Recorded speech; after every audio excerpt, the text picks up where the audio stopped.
Ողջույն, այսօր մի շատ հետաքրքիր պատմություն ես լսելու, լավ տեղավորվիր և ուշադիր լսիր։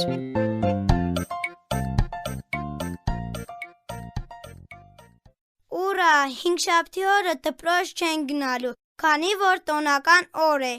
Ինչ տոն է։ Համբարձման օրն է։ Ինչ է դա նշանակում։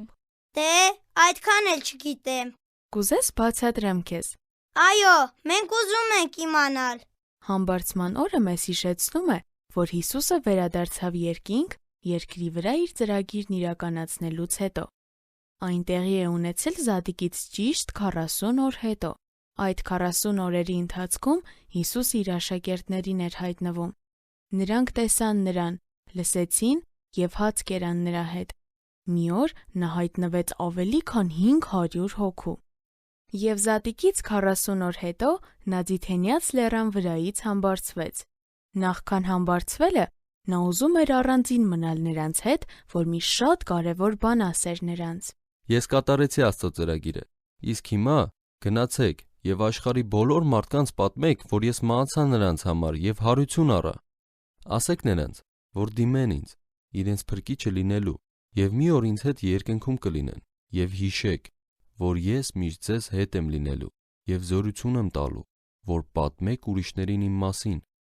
Ապա Հիսուսը բարձրացրեց իր ձեռքերը, օրհնեց աշակերտներին, և երբ օրհնեց նրանց, նա երկինք բարձրացավ, և ամպերը ծածկեցին նրան ու գնաց Աստծո մոտ, երկինք։ Իսկ ինչ է անում հիմա Հիսուսը երկնքում։ Նա կառավարում է ամեն բան, նա պատասխանում է մեր աղոթքներին և աղոթում Աստծուն մեզ համար, և նա ապրելու վայր է պատրաստում նրանց համար, ովքեր հավատում են իրեն։ Ես դրա մասին կարդացել եմ Աստվածաշնչում։ Ահա, Հիսուսն ասաց. Իմ հոր տանը շատ բնակարաններ կան։ Ես գնում եմ ձեզ համար տեղ պատրաստելու։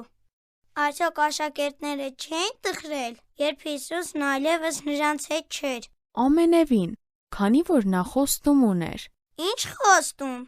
Հաջորդ թողարկմանը կիմանաս այդ խոստման մասին։ Մեզ հետ կարող ես կապվել hypocric@gmail.com հասցեով։ Կրկնում եմ HAYPOQRIK@gmail.com Կհանդիպենք հաջորդ թողարկմանը։ Ձեզ հետ է և Նիկեն։